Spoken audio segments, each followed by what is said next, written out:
Sudah. Sudah.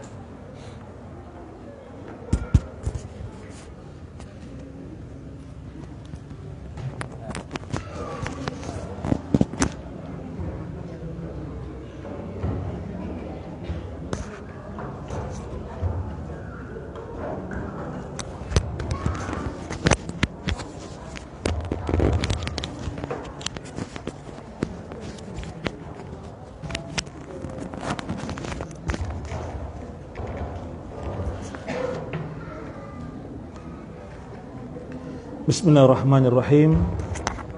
Assalamualaikum warahmatullahi wabarakatuh.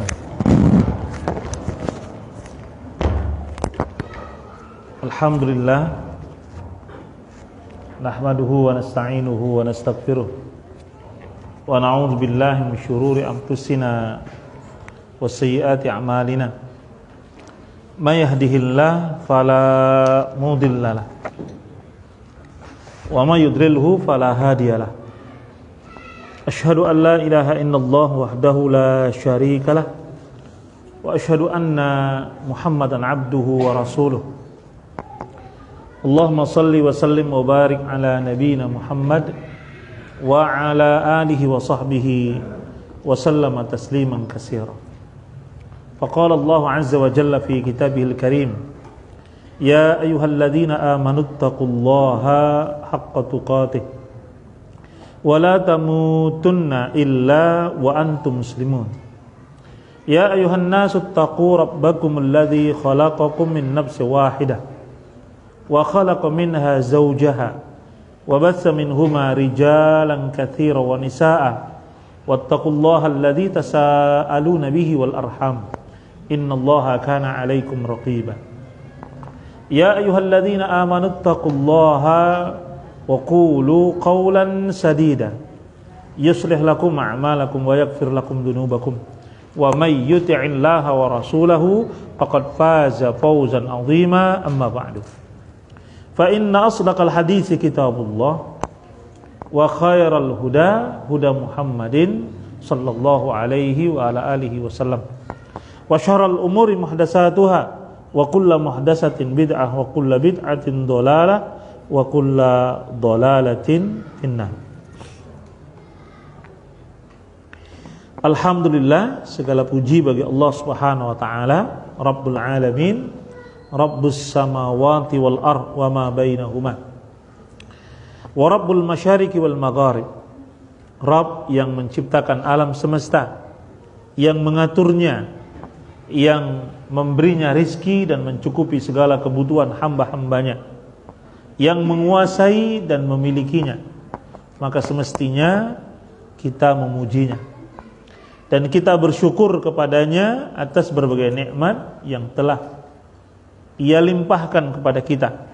Dan ingatlah bahwa Allah tabaraka wa ta'ala mengingatkan kita, la in syakartum la azidannakum wa la in kafartum inna azabi lasyadid.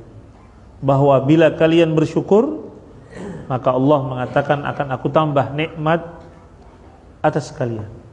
Namun bila kalian kufur, bila kalian ingkar, durhaka, ingatlah bahwa azabku, siksaku sangatlah dahsyat, sangat pedih.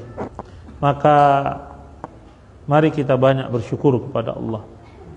Salawat dan salam pada Nabi dan Rasulnya yang mulia, Nabi Muhammad sallallahu alaihi wa ala alihi wasallam. Jangan kita merasa bosan dan jangan kita merasa enggan untuk bersalawat kepada Nabi kapanpun sallallahu alaihi wasallam, dimanapun kita berada.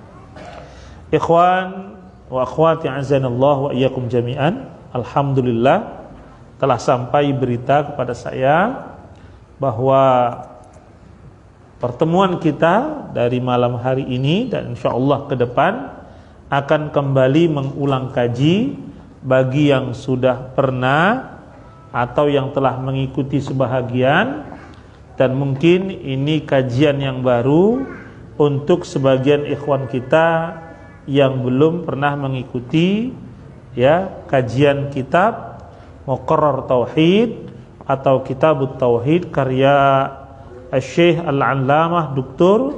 Saleh bin Fauzan bin Abdullah Al-Fauzan hafizahullah taala, seorang ulama besar yang menjadi panutan, yang ilmunya banyak diambil sampai dengan kita yang hadir hari ini mengambil faidah dari kitab yang beliau tulis dan menyebar sampai kepada kita. Alhamdulillah. Baik, kita langsung kepada bahasan ya kitab tauhid ini, ai madkhal di dirasatil aqidah. Ya, kita masuk pada pendahuluan ya tentang perkara akidah. Kita masuk pasal yang pertama, al-aqidatu wa ahammiyatuha. Akidah dan urgensinya atau pentingnya akidah.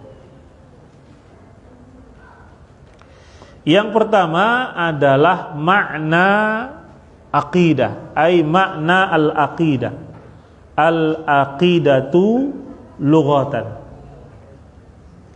Arti akidah secara bahasanya. Kata akidah ini kan kata bahasa Arab.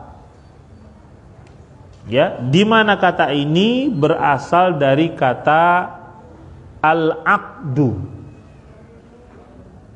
Di mana al-aqdu ini diambil dari fi'il aqada. Ain qaf da. Aqada. Ya. Nah, kata al-aqdu kalau kita biasa mendengar dalam bahasa kita ada kata akad. Jadi inilah akar katanya dari kata akad, aqdun. Ya, nah, kita mengindonesiakan dengan kata akad, aqdun nikah. Kita pun menyebut dengan sebutan akad nikah. Ada akad nikah, ada akad jual beli, ada akad utang piutang, ada akad gadai menggadai, ada akad kerjasama dan sebagainya. Nah, seandainya kita ditanya apa makna akad, ini udah pada menikah nih sebagian besar. Nah, apa kata akad nikah itu? Dan semuanya telah melakukan transaksi jual beli, benar? Benar. Kalau gitu apa itu akad jual beli?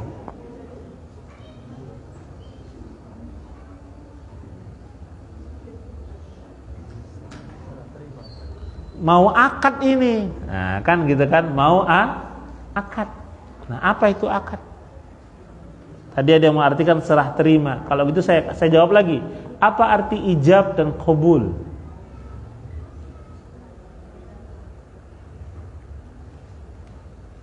Nah, itu baru pas yang antum bilang, itu ada kata serah terima. Ada ijab, ada jawab, ya, ada qabul, ada terima. Bahasa mudahnya kita adalah serah terima, penyerahan dari seorang ayah kepada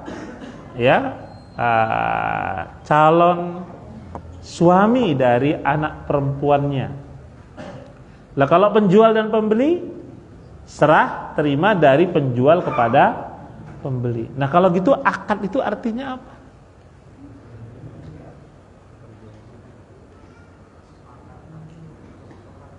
Nah, macam-macam kan artinya kan. Ternyata pusing juga kita mengartikan bahasa yang setiap hari kita melakukannya. Hampir tiap hari bukankah kita melakukan jual beli? Ada akad jual beli. Hampir tiap hari ya kita menyaksikan akad-akad macam-macam. Ada hutang piutang, ada gadai menggadai, ya, ada janji sumpah dan sebagainya. Ya. Nah, kata akad secara bahasa artinya rabtu asy-syai'. Rabtu dari kalimat robata, ya, yang maknanya adalah mengikat. Jadi rabtu asy-syai' artinya mengikat sesuatu atau ikatan sesuatu. Jadi artinya bahwa antara katakanlah si wali dengan si calon mempelai pria terjadi ikatan. Ya, ikatannya apa? Ikatan adanya pernikahan. Mereka diikat dengan pernikahan di mana ayah menikahkan putrinya, wali menikahkan putrinya kepada sang calon mempelai pria. Nah, itulah akad yang artinya mengikat. Jadi sudah terjadi yang sebelumnya tidak ada ikatan, kemudian ada. Maka Allah dalam Al-Quran menyebutkan pernikahan dengan kata mitsaqan ghalidha. Artinya ikatan yang kokoh. Jadi seseorang sudah terikat dengan pernikahan yang dengan sebab itu akan ada perkara-perkara yang muncul, hukum-hukum yang muncul berkaitan dengan adanya akad nikah. Yang tadinya tidak halal menjadi halal, yang tadinya tidak mahram menjadi mahram. Banyak hubungan berikutnya. Ya. Nah, dengan asbab adanya akad. Demikian dengan jual beli. Demikian dengan pinjam meminjam. Demikian dengan gadai menggadai. Nah, itu kalau kita artikan ya secara bahasa. Karena akad artinya ikatan. Nah, bila yang diikat itu adalah hati, bagaimana?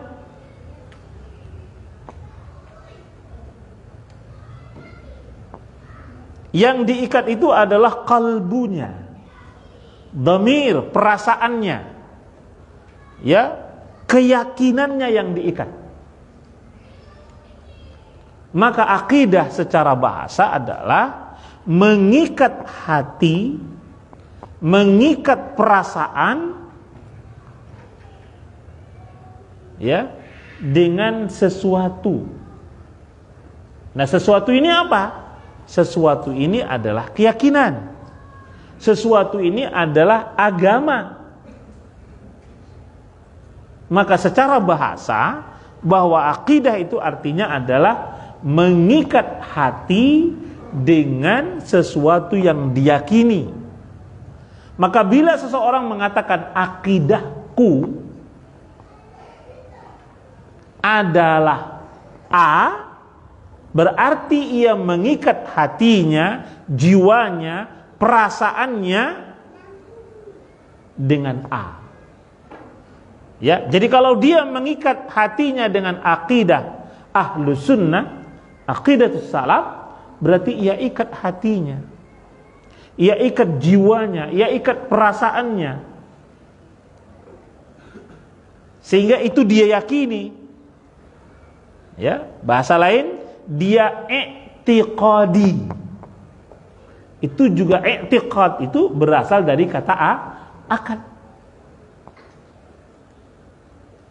Nah, hanya dalam bahasa Arab kalau akad itu terambil dari kata asli, huruf asliyahnya ain, qaf, dal, i'tiqad dengan tambahan alif di atas di depan, tambahan ta setelah ain, tambahan alif kembali setelah qaf. I'tiqadun. Bagaimana i'tiqadmu? I'tiqad adalah keyakinan. Apa yang diyakini, yang dipercayai, ya, di dalam hati. Ya, namun kadang kata ini digunakan dengan kata maksud, dengan kata tujuan dalam bahasa kita, atau dengan kata niat. Kamu punya i'tikad baik atau tidak? Lihat, biasa kita mendengar kata itu kan? Ya, kalau dia punya i'tikad baik, dia datang. Ini udah dengan bahasa Indonesia ya. Nah, udah jadi bahasa Indonesia deh. Asalnya i'tikad itu adalah keyakinan. Nah, jadi kata akidah adalah ma yadinu bihil insan. Akidah itu maknanya apa yang diagamai. Diagamai berarti diyakini, diiktiqadi, diimani dan dipercayai oleh manusia.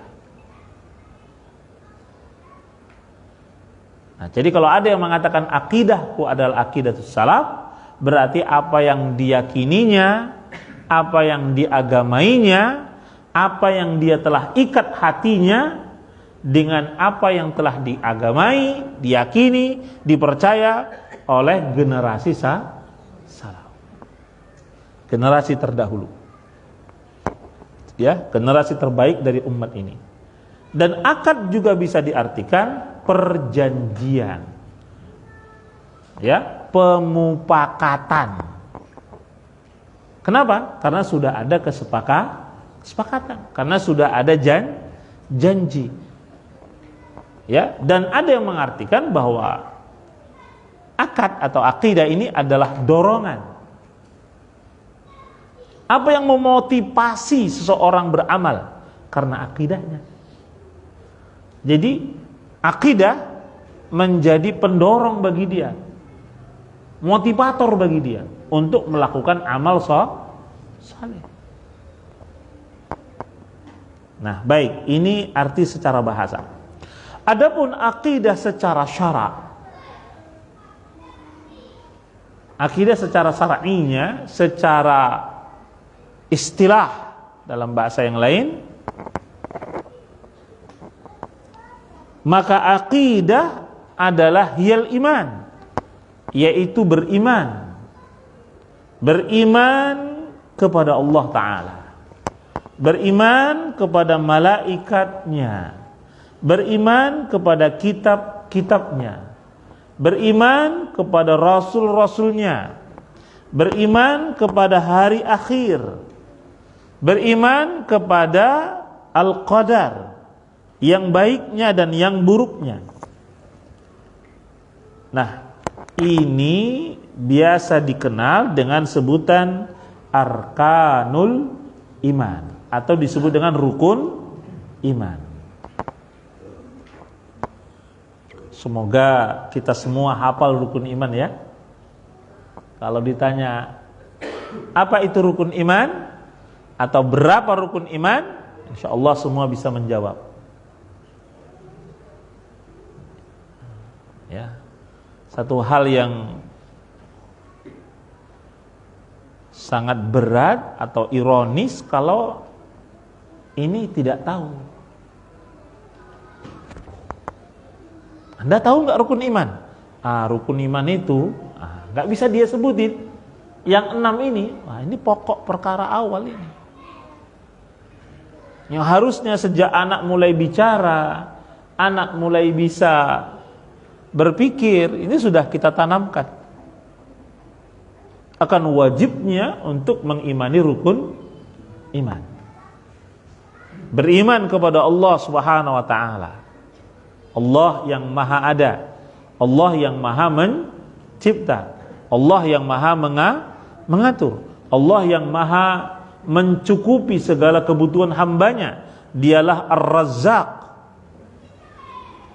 Ya, Allah yang menguasai alam semesta ini, yang memilikinya, yang Ia memberikan pada siapa yang Dia kehendaki, dan Dia mengambil pula dari siapa yang Dia kehendaki. Tu'til mulka man tasha' wa tanzi'ul mulka mimman tasha' wa tu'izzu man tasha' wa tudhillu man tasha'. Kenapa? Karena qulillahumma malikal mulki. Allah malikal mulk, pemilik kerajaan ini. Semuanya milik Allah. Allah rajanya para raja. Allah beri kerajaan pada siapa yang Allah kehendaki, dan Allah ambil dari siapa yang Allah kehendaki. Nah, intinya apa? Lillahi ma fis samawati wa ma fil ardh. milik Allah. Apa saja yang ada di langit dan apa saja yang ada di bumi. Nah, ini arkanul iman.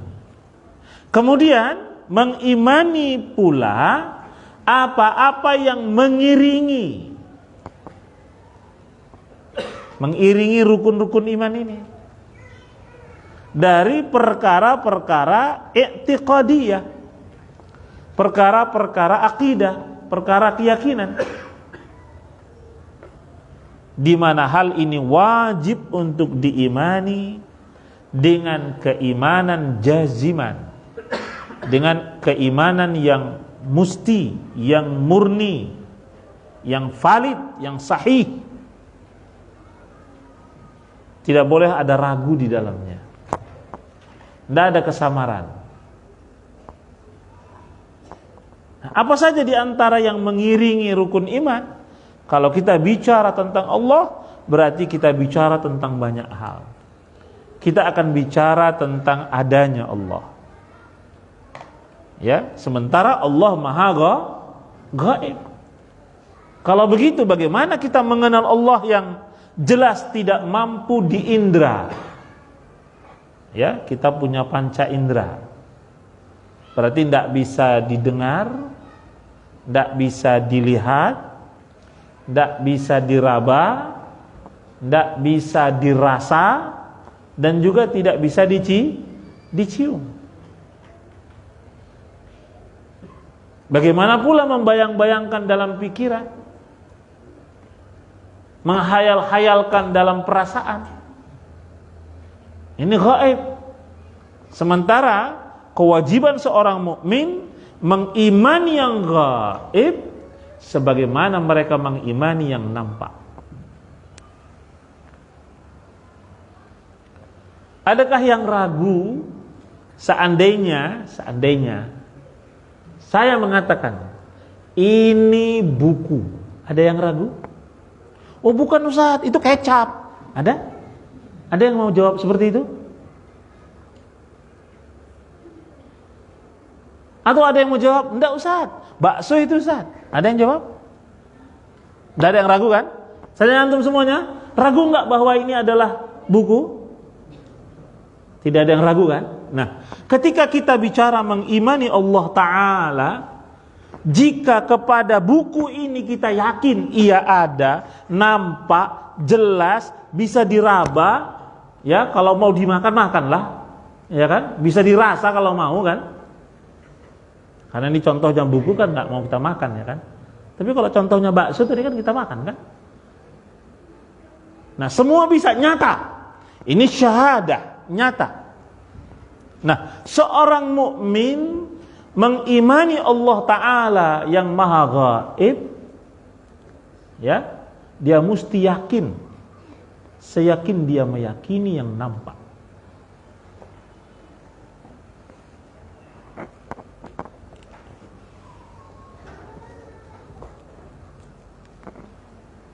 Loh nggak nampak tapi mesti diyakini seperti yang nampak.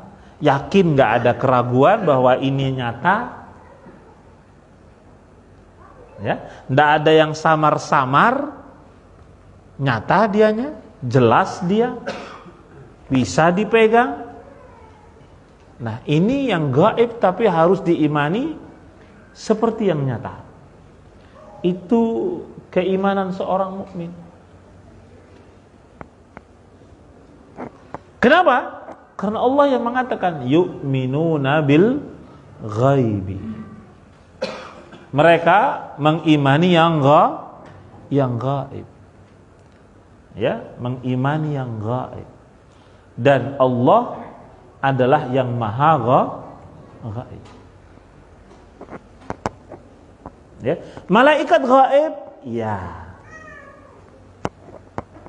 Tapi dari kegaiban malaikat, ya, itu ada sebagian makhluk yang diberi Allah ketika dia masih hidup di dunia, dilihat dengan matanya, dia bisa dengar dengan telinganya, bahkan dia bisa bicara, bahkan dia bisa bersentuh. Allah buka tabir kegaiban untuk dia.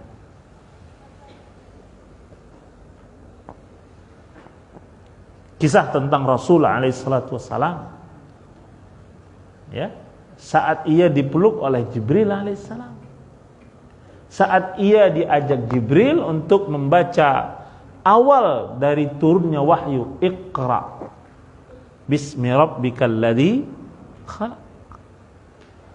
Ya, saat diperlihatkan kepadanya bentuk Jibril yang asli, yang Rasul menyifatinya bahwa ia memiliki 600 sayap, di mana sayapnya itu menutupi ufuk. Nah, ini gaib, malaikat itu gaib. Tapi Allah buka.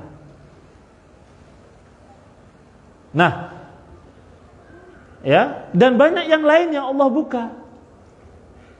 Iblis, asyayatin, al-jin, dibuka oleh Allah tabaraka ta'ala ke sebagian makhluknya. Bahkan banyak makhluk yang bisa lihat jin. Kalau antum mau, antum bisa buka, bisa nengok jin. Salah satu nengok jin itu orang yang dirasuki oleh jin. Dengan sendirinya maka dia akan bisa melihat jin. Coba lihat orang yang dirasuki jin. Dia akan berkata itu. Nampak sama dia. Yang kedua, seseorang yang memang meminta untuk melihat jin. Ya, apakah dengan cara yang batil sehingga ia melakukan apa yang diridhoi oleh jin sehingga jin menampakkan diri kepadanya, atau dia meminum air sihir yang membuka matanya sehingga dia bisa melihat alam jin. Dan ini bisa dipelajari. Makanya ada sebagian orang yang saya punya jin sekian, punya khodam sekian, punya ini. Bisa saya lihat, ini bentuknya begini, ini bentuknya begini, yang ini putri cantik, yang ini begini, bisa dilihat. Nah, dibuka sama Allah. Ada tabir-tabir yang dibukakan oleh Allah tabaraka ta'ala. Walau asalnya Allah mengatakan mereka di tempat dan engkau di tempat, di mana mereka dapat melihat engkau sementara engkau tidak dapat melihat mereka. Itu hukum asalnya. Tapi Allah buka. Nah, terhadap Allah tabaraka wa ta'ala, mungkinkah diindra dengan panca indera di dunia?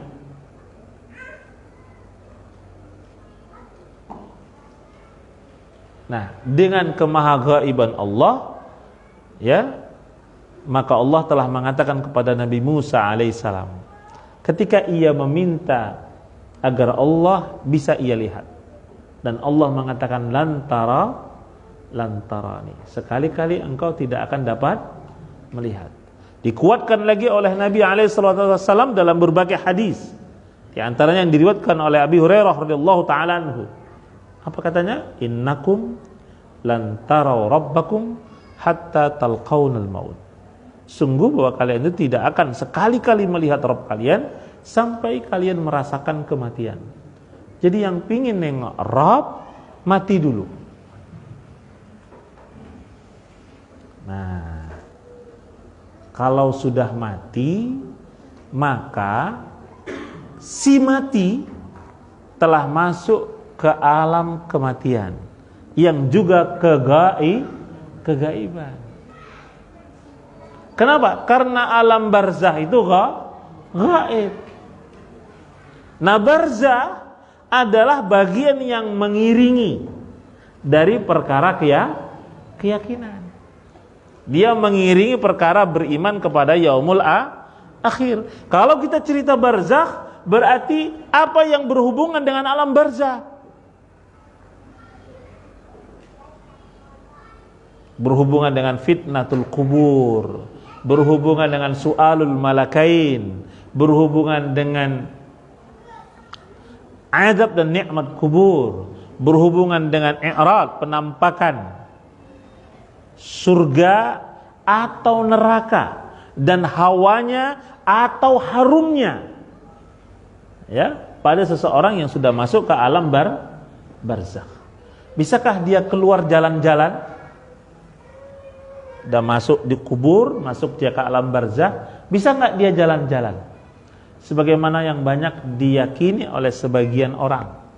Katanya bisa pulang ke rumah hari ketiga, hari ke-7, ke-40, bulan Ramadan, dan waktu-waktu yang lain. Ini bertentangan dengan firman Allah Ta'ala dalam surah Al-Mu'minun ayat 99 ayat 100.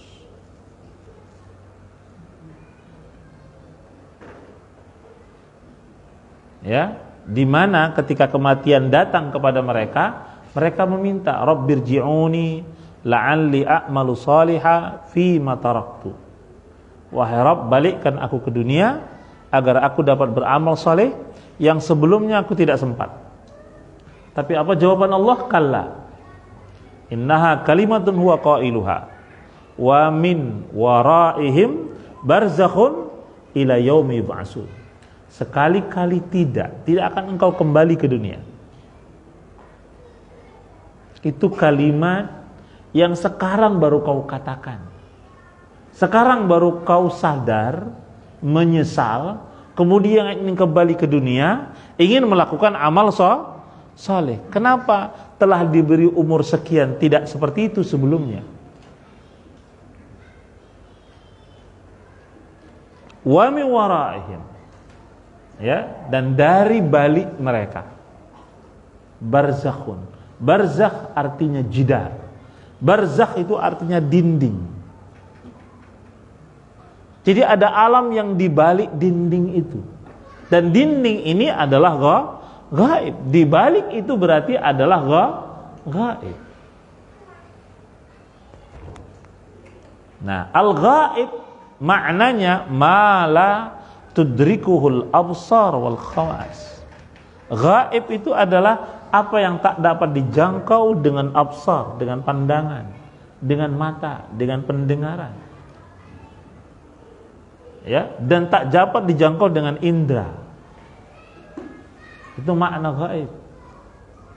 Ya, walau gaib juga punya makna lain.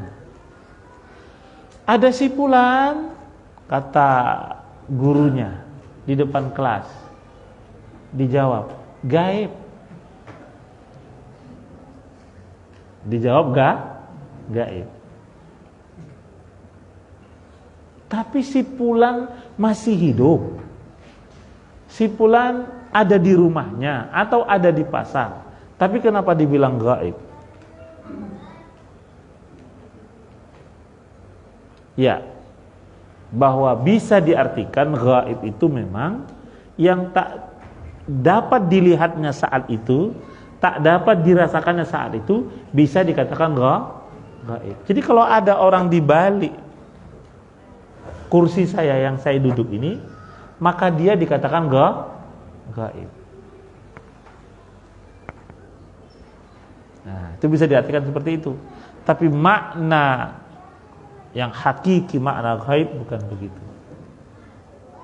Ya, makna yang sesungguhnya adalah apa yang gak mampu dijangkau oleh indera, oleh mata, ya, dan ia berada pada alam yang lain.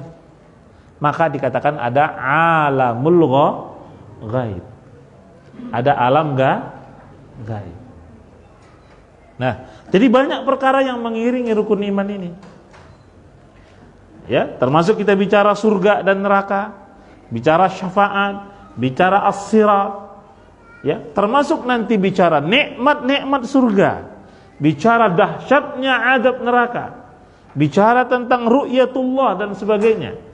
Ini bicara perkara gaib. Nah, baik, kita bicara ke belakang. Kita bicara tentang al-qalam. Kita bicara tentang takdir. Ini bicaranya ke belakang ini. Kalau kita bicara al-qalam, berarti kita bicara perkara 50.000 tahun sebelum diciptakan langit dan bumi. Awwalu ma khalaqallahu al-qalam.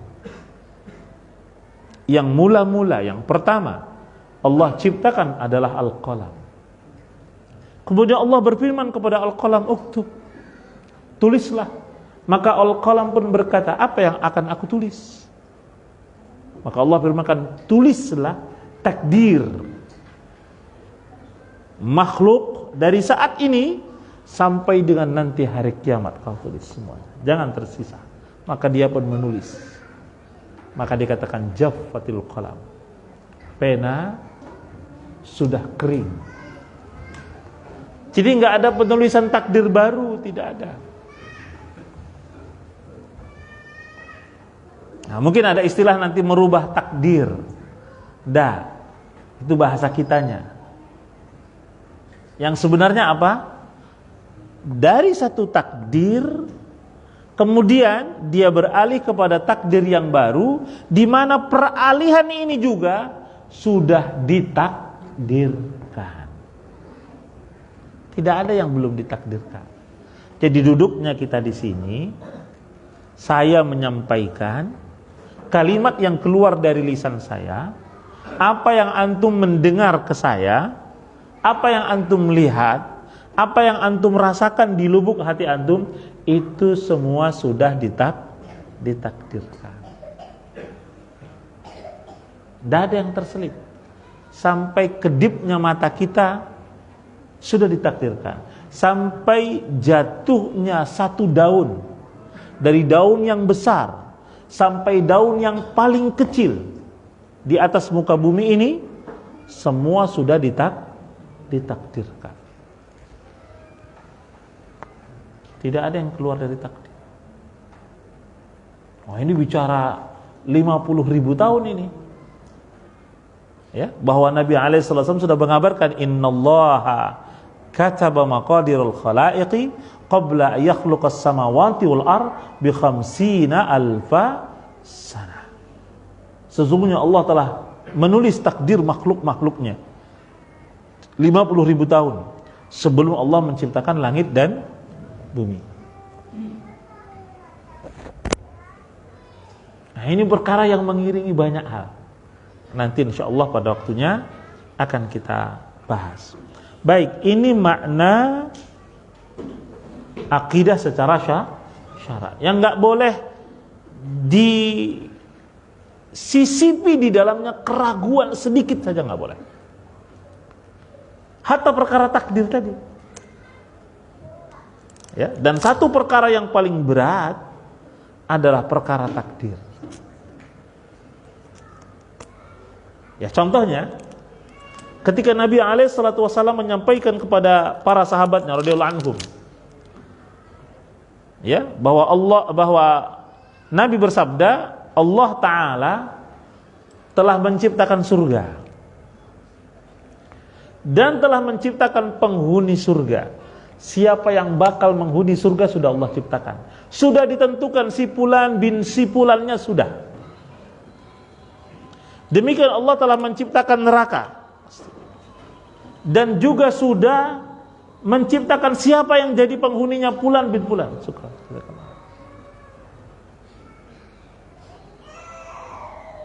Ya, maka sahabat bertanya, kalau memang sudah diciptakan, untuk apa kita berusaha lagi?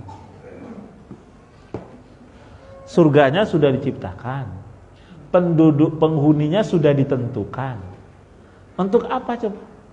Kita usaha-usaha ternyata bukan penghuni surga.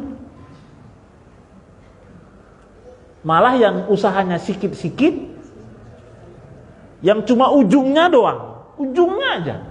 Dia kafir, ya, menyembah berhala, ingkar bahkan, tapi beberapa detik sebelum kematian dia sempat mengucapkan kalimat la ilaha illallah, kemudian jadi ahli surga. Kenapa enggak saya saja yang kayak gitu ya? Kan gitu maunya ya kan? Mau enggak kalau kayak gitu? Mau ya kan? Tapi sayangnya kita enggak bisa lagi. Kenapa maksudnya nggak bisa lagi? Kita sudah ditakdirkan nih, sudah berumur nih, sudah mendengar dakwah nih, sudah diberi hidayah kepada Islam, sudah diberi pilihan mengikuti sunnah atau mengingkarinya. Sudah diberi pilihan mengikuti kesyirikan atau mengikuti tauhid. Sudah diberi pelajaran beribadah dengan ikhlas atau kau campur-campur dengan kesyirikan. Sudah Allah takdirkan begini. Sekarang antum dikasih pilihan yang mana? Fahadainahun najdain. Diberikan dua jalan untuk antum memilih.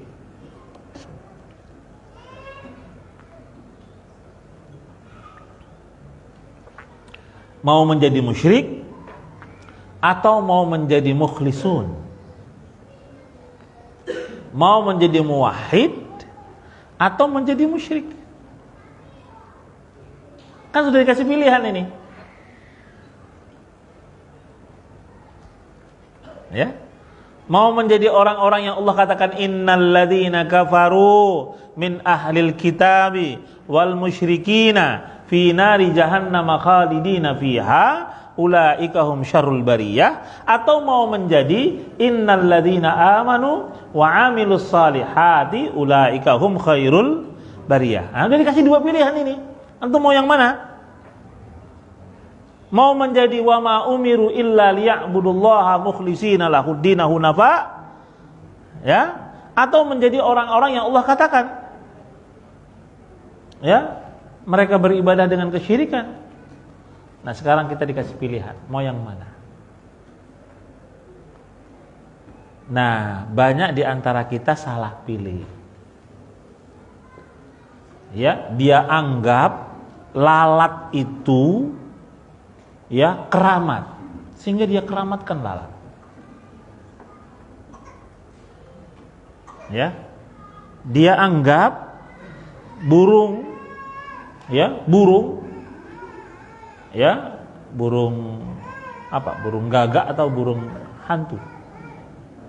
Kalau lewat rumahnya bakal mati dia, kan? Padahal nggak lewat mati juga dia. Ada yang kalau nggak dilewati burung tadi nggak mati, ya. Yang kalau lewatnya hari Sabtu, ada ya pula yang mati, dikatakan ini pasti bawa kawan dia.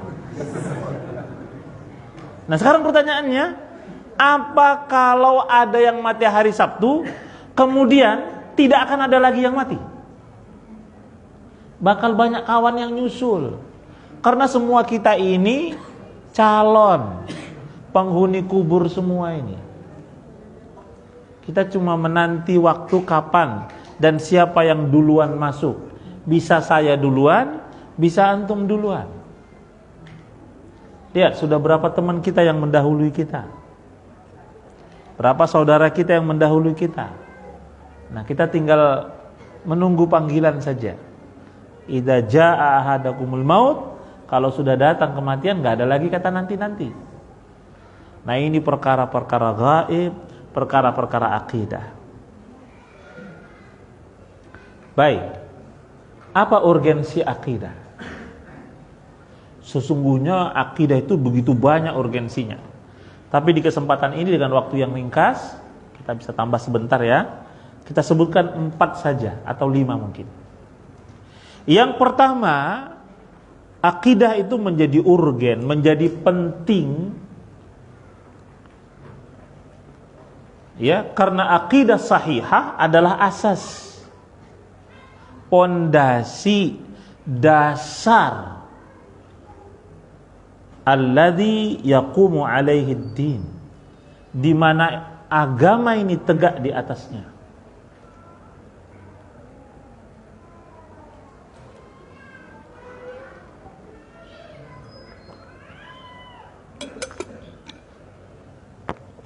Jadi bila kita ingin melihat kesahihan satu keyakinan, satu aliran, lihat dulu, ya, akidahnya.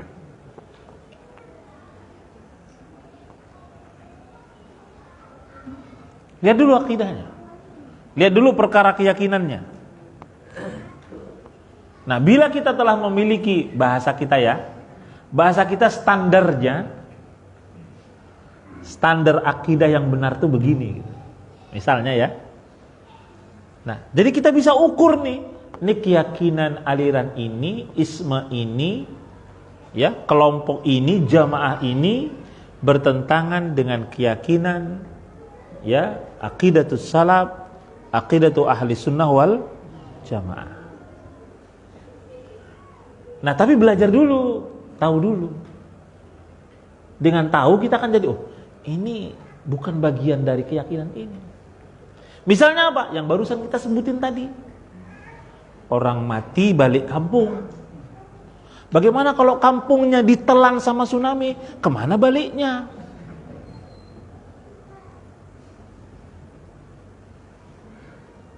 Bagaimana kampung-kampung yang Allah tenggelamkan? Kemana keturunan mereka akan balik kampung? Apakah yang sudah wafat, ini logika mudah saja. Apakah yang sudah wafat ribuan tahun lalu akan masih kembali ke kampung halaman mereka? Siapa yang mereka cari? Sanak famili yang juga sudah mati seperti mereka, atau anak cicit buyut yang entah cemana caranya lagi nyebutnya, yang sudah sekian ribu tahun kemudian baru hidup, baru lahir ke dunia. Itu aja udah cukup sebenarnya untuk mengatakan keyakinan ini pertanyaannya besar. Itu baru satu. Nah, bagaimana keyakinan tentang burung tadi? Bagaimana keyakinan tentang lalat tadi? Bagaimana keyakinan tentang yang lain-lain? Ini untuk contoh ya. Untuk contoh. Yang kedua, sah atau tidaknya, diterima atau ditolaknya dari amal ibadah, ini sangat tergantung dengan keyakinan, dengan akidah.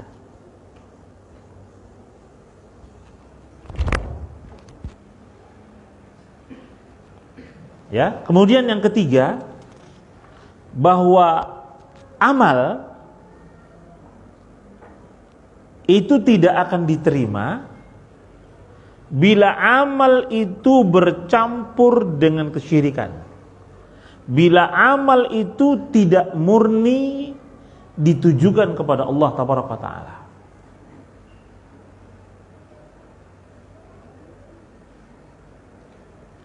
Yang keempat,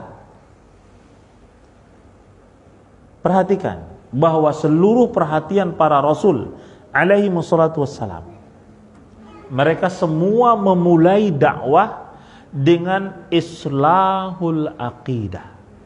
Siapapun, perhatikan baik-baik.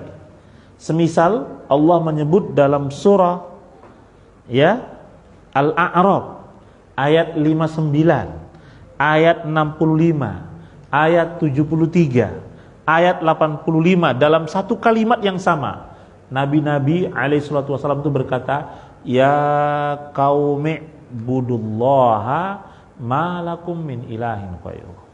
Wahai kaumku, sembahlah Allah Ta'ala semata, di mana tidak ada sesembahan yang hak kecuali di Dia, Allah Tabaraka wa Ta'ala. Jadi semua rasul, Nuh, Hud, Saleh, Syuaib, sampai Nabi kita Muhammad sallallahu alaihi wa alihi wasallam. Ya, dan ini bahkan menjadi sirah yang jelas bagaimana Nabi kita alaihi wasallam 13 tahun di Makkah.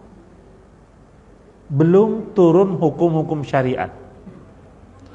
Ya, hukum haramnya khamar, mabuk-mabukan itu di Madinah. Hukum wajibnya puasa itu di Madinah. Hukum wajibnya berzakat itu di Madinah. Hukum wajibnya berhaji itu di akhir kehidupan Nabi. Demikian dengan hukum waris, demikian dengan hukum yang begitu banyak, gadai, pinjam meminjam, hutang piutang, ya, masalah boroh, masalah ini, semua Allah sebutkan dalam Al-Quran. Itu bahkan di akhir-akhir dari kehidupan Nabi alaihi salatu wassalam. Sebelumnya enggak. Maka masyhur ada kisah, ada sahabat yang mabok sambil sholat, ya, sampai baca Quran enggak selesai-selesai, sampai turun ayat pengharaman tentang minum khamar.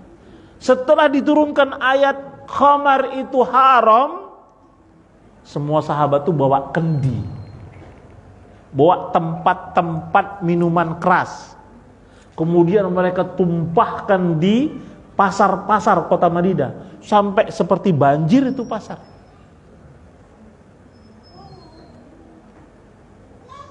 Masya Allah, sebelumnya masih minum. Tiba pengharaman, semuanya bergerak. Lihat kisah menutup aurat. Apakah dari awal sudah diperintahkan nutup aurat? Tidak. Turunnya surah An-Nur ayat 30, ayat 29 yang berkisah tentang masalah penurunan, ayat surah Al-Ahzab tentang masalah jilbab. Itu setelah di kota Madinah jauh-jauh hari sebelum. Nah, ini contoh-contohnya. Tapi 13 tahun di Makkah, itu yang dikokohkan, yang diteguhkan adalah perkara akidah. Lihat, 13 di Madinah 10 tahun. Ya. Nah, lihat kisah para sahabat, bagaimana keyakinan mereka. Ya, salat 5 waktu belum turun. Ketika Bilal bin Rabah disiksa. Ya, ketika Ammar, Yasir, Sumayyah radhiyallahu anhum jami'an, Suhaib Ar-Rumi, bahkan Utsman bin Affan, bahkan Abu Bakar As-Siddiq, sekian banyak sahabat yang disiksa oleh kaumnya. Itu belum ada perintah salat 5 waktu, belum ada perintah ya untuk berpuasa Ramadan, untuk zakat. Tapi apa yang dikokohkan di situ? Akidah. Ya, nah ini makanya menjadi hal yang sangat penting. Kenapa kita mesti memulainya dengan akidah? Dan ingat, akidah itu berdampak langsung dalam kehidupan sehari-hari kita. Tidak ada satu perkara, satu keadaan, satu perbuatan, satu aktivitas yang kita lakukan yang di dalamnya tidak berkaitan dengan akidah. Saya menantang antum semua. Beri saya dan tunjukkan saya apa yang antum lakukan atau yang dilakukan oleh saudara kita, dia tidak berhubungan dengan perkara akidah.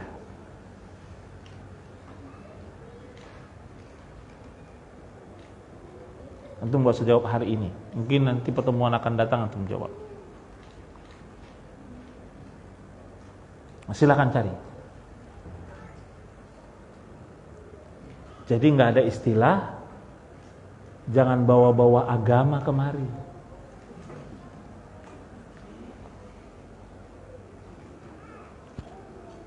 Kalau gitu, kalau Anda gak mau bawa agama, berarti Anda gak bawa keyakinan. Berarti saat itu Anda sedang tidak bertuhankan Allah, tidak yakin ada malaikat, tidak bernabikan Rasulullah, tidak berkitabkan Al-Quran, tidak yakin adanya hari kiamat, juga tidak ada takdir. Berarti saat itu Anda seseorang yang benar-benar tidak punya keyakinan apapun, alias ateis. Berat atau enggak? Nah, jadi enggak ada. Antum boleh lihat. Kisah lalat akan kita sebutkan nanti beberapa saat. Ya, lihat kisah lalat. Menyebabkan seseorang masuk surga atau masuk neraka. Lalat. Apalah lalat? Ya. Kisah seseorang yang ketika ditanya, engkau berperang karena Allah atau karena kaum? Ini sudah berperang mati-matian, sudah luka-luka, tinggal menghembus napas terakhir. Ditanya dia, engkau berperang karena Allah atau karena kaum? Dia katakan, aku berperang karena kaum. Sementara yang satu kafir, musyrik, tapi ketika berperang, ditanya di akhir hayatnya, engkau berperang karena Allah atau karena yang lain? Karena Allah. Rasul mengatakan dia ahli surga. Karena sebelumnya dia masuk Islam dan belum ada amalnya kecuali perang itu. Dan di perang itulah dia terbunuh. Nah, ini tinggal kita. Jadi jangan katakan tidak ada. Ini enggak hubungan sama agama ini. Dari mana tidak ada hubungan sama agama? Perkara apa yang tidak berhubungan dengan agama? Tidak ada.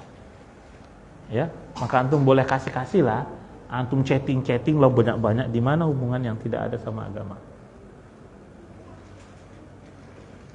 Di mana ada hukum halal dan haram, ada sah dan tidak sah. Itu di setiap perkara, kita nggak bisa lepas. Nah, kalau itu ada, berarti di dalamnya ada keyakinan. Semoga bermanfaat. Walhamdulillah. Wassallallahu Muhammadin wa ala alihi wasallam. Subhanakallah bihamdika, asyhadu an la ilaha illa anta, astaghfiruka wa atubu ilaik. Wassalamualaikum warahmatullahi wabarakatuh.